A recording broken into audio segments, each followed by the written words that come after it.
আমরা সবাই জীবনে বড় হতে চাই, তাই না? কিন্তু উচ্চাকাঙ্ক্ষা আর লোভের মধ্যে একটা খুব সূক্ষ্ম লাইন আছে। সোনার হাঁসের এই বিখ্যাত গল্পটা ঠিক সেই লাইনটাকেই আমাদের চোখের সামনে তুলে ধরে। এটা আমাদের শেখায় যে কখন থামতে হয়, কখন বলতে হয় যথেষ্ট হয়েছে। চলুন এই অসাধারণ গল্পটার গভীরে ডুব দেওয়া যাক আর দেখি এর মধ্যে আমাদের জন্য কি শিক্ষা অপেক্ষা করছে। আসুন আলোচনাটা এই প্রশ্নটা দিয়েই শুরু করি। কি হয় যখন রোজকার পাওয়া ছোট্ট ছোট্ট আনন্দগুলো আর মন ভরাতে পারে না? এই একটা প্রশ্নের মধ্যেই কিন্তু লুকিয়ে আছে পুরো গল্পের মূল দ্বন্দ্বটা, মানে সন্তুষ্টি আর অতৃপ্তির লড়াই। আর এটা এমন একটা অনুভূতি যা হয়তো আমাদের সবার জীবনেই কখনো না কখনো আসে। এই স্লাইডটা দেখুন, এটা অনেকটা পুরো গল্পের একটা রোডম্যাপের মতো। একদিকে আছে ধৈর্যের রাস্তা, যেটা হয়তো একটু ধীর কিন্তু নিশ্চিতভাবে আমাদের স্থায়ী সাফল্যের দিকে নিয়ে যায়। আর অন্যদিকে আছে লোভের চোরাটান, যা খুব তাড়াতাড়ি বড়লোক হওয়ার স্বপ্ন দেখায় কিন্তু শেষ পর্যন্ত সব কিছু কেড়ে নেয়। আমাদের গল্পের কৃষক ঠিক এই দুটো রাস্তার মাঝখানেই দাঁড়িয়েছিল। তো চলুন গল্পের প্রধান চরিত্রের সাথে পরিচিত হওয়া যাক। তার নাম রামু। আর এই সব কিছু শুরু হওয়ার আগে তার জীবনটা ঠিক কেমন ছিল আসুন একবার দেখে নিই।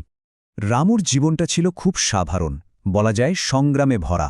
একটা ছোট্ট কুঁড়েঘর আর চাষ করার জন্য সামান্য একটু জমি। কিন্তু এত অভাবের মধ্যেও তার কাছে একটা দামি জিনিস ছিল, আর সেটা হলো সন্তুষ্টি।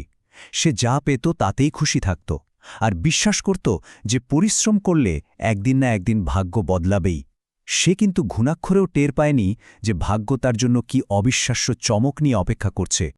আর ঠিক তখনই রামুর সাদামাটা জীবনে এমন একটা ঘটনা ঘটল যা তার সবকিছু বদলে দেওয়ার ক্ষমতা রাখত। একটা সত্যিকারের অলৌকিক ঘটনা।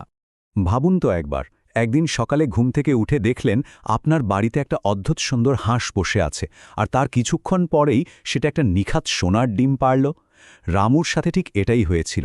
আর এটা কিন্তু একদিনের ঘটনা ছিল না, প্রতিদিন সকালে একটা করে সোনার ডিম পাওয়াটাই হয়ে গেল তার জীবনের নতুন রুটিন। রামুর জীবনের বদলটা কিন্তু রাতারাতি হয়নি। দেখুন, সবটা হয়েছিল ধাপে ধাপে। প্রথম ডিমটা বিক্রি করে সে তার ভাঙা ঘরটা সারিয়ে নিল। তারপর আস্তে আস্তে সব ধার শোধ করল। দেখতে দেখতে তার ছোট্ট কুঁড়ে ঘরটা একটা পাকা বাড়িতে পরিণত হল, আর গ্রামের সবাই তাকে সম্মান করতে শুরু করল। এটাই হলো ধৈর্যের ফল, ধীর কিন্তু একেবারে খাঁটি উন্নতি। কিন্তু এখানেই গল্পের মোড় ঘুরে যায়। এই যে ধীর গতিতে উন্নতি হচ্ছিল, এটা রামুর মনে একটা অন্যরকম অনুভূতি তৈরি করতে শুরু করে। তার মনের ভেতরের সন্তুষ্টির জায়গাটা একটু একটু করে লোভ দখল করে নিচ্ছিল। রামুর স্ত্রী সীতা কিন্তু খুব বুদ্ধিমতী ছিল। সে বুঝতে পারছিল যে রামুর মনে লোভ বাসা বাঁধছে, তাই সে তাকে বারবার সাবধান করার চেষ্টা করেছিল। সীতার কথাগুলো ছিল আসলে বিবেকের ডাক, যা রামুকে একটা বড় বিপদ থেকে বাঁচানোর শেষ চেষ্টা ছিল। স্ত্রীর এত ভালো উপদেশের পরেও রামুর মাথায় তখন একটাই চিন্তা ঘুরছিল। সে ভাবছিল, রোজ রোজ একটা ডিমের জন্য অপেক্ষা করার কি মানে? যদি হাঁসটার পেটের ভেতরে অনেক সোনার ডিম থাকে, আমি তো একবারে সব বের করে নিলেই পৃথিবীর সবচেয়ে ধনী হয়ে যেতে পারি। আর এই একটা চিন্তাই ছিল তার সর্বনাশের মূল। আর ওই লোভের কারণেই রামু তার জীবনের সবচেয়ে বড় ভুলটা করতে চলেছিল। এমন একটা ভুল যেখান থেকে আর ফিরে আসার কোনো উপায় ছিল না। এক রাতে রামুর লোভ তার সব বুদ্ধি বিবেচনাকে শেষ করে দিল। সে ঠিক করে ফেলল, যা হওয়ার হবে, সে হাঁসটাকে কেটে তার পেট থেকে সব ডিম একবারে বের করে আনবে। পরের দিন সকালেই সে সেই নিরীহ হাঁসটার দিকে এগিয়ে গেল। হয়তো এক মুহূর্তের জন্য তার হাতটা কেঁপে উঠেছিল, কিন্তু রাতারাতি ধনী হওয়ার অন্ধ নেশাটা তার সব দয়ামায়াকে গ্রাস করে নিয়েছিল। এরপর সে কাজটা করেই ফেলল।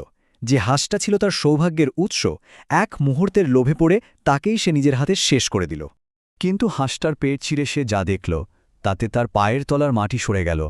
ভেতরে কোনো সোনার খনি ছিল না, ছিল শুধু সাধারণ রক্ত আর মাংস, যেমনটা অন্য যে কোনো হাঁসের থাকে।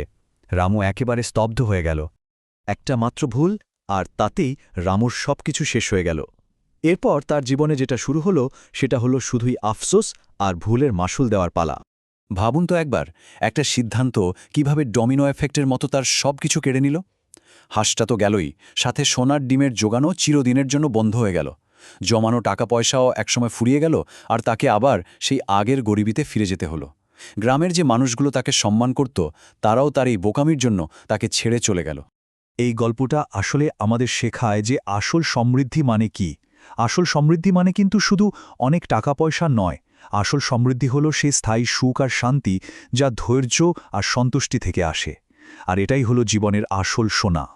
গল্পের শেষে রামুর কাছে শুধু এই আফসোসটুকুই বাকি ছিল। সে হারে হারে বুঝতে পেরেছিল যে তার নিজের লোভই তার এই অবস্থার জন্য দায়ী। কিন্তু তখন আর কিছু করার ছিল না, সময় যে পেরিয়ে গেছে। এই আলোচনাটা শেষ করার আগে আসুন সবাই মিলে একটা খুব জরুরি প্রশ্ন নিয়ে ভাবি। আমাদের নিজেদের জীবনে আমাদের সোনার হাঁস কোনটা?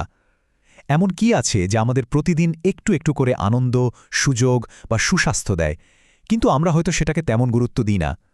সেটা হতে পারে আমাদের পরিবার, আমাদের স্বাস্থ্য বা আমাদের কোনো প্রতিভা। এই গল্পটা আমাদের এটাই শেখায় যে জীবনের এই সোনার হাঁসের যত্ন নিতে হয়, কারণ অধৈর্য হয়ে লোভের বশে যদি আমরা সবকিছু একবারে পেতে চাই, তাহলে হয়তো জীবনের সবচেয়ে মূল্যবান জিনিসটাই আমরা চিরদিনের জন্য হারিয়ে ফেলব।